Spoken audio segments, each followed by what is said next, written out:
Hello दोस्तों, आज हम सीखेंगे कि आप स्नैपसीड पे जो डबल एक्सपोजर वाला फीचर होता है उसका यूज़ कैसे कर सकते हैं। तो इसके लिए आपको क्या करना होगा, आपको जो भी डबल एक्सपोजर में एडिट पिक्चर करनी है वो आपको पहले स्नैपसीड में ओपन करनी होगी।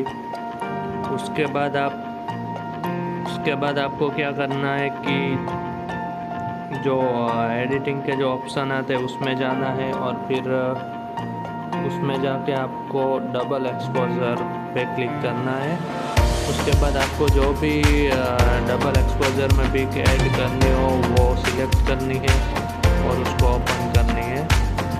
और उसके बाद आपको क्या करना है कि उसको अच्छे से सेट करना है और बाद में यहाँ पे क्लिक करके आप उसको आपको जैसा अच्छा लगे वैसे आप कर सकते हो। तो इसमें ये डार्कन वाला ऑप्शन अच्छा रहेगा, तो मैं वही कर रहा हूँ अभी। इससे आप कैसे भी सिलेक्ट कर सकते हो, जैसा कि ये इधर रखना हो तो इधर इधर जैसे भी। और आप यहाँ से जो सैचुरेशन या फिर इंटेंसिटी होती है वो भी आप सेट कर सकते हो। तो अगर ये वीडियो आपको अच्छी लगे तो लाइक ज़रूर कीजिएगा। थैंक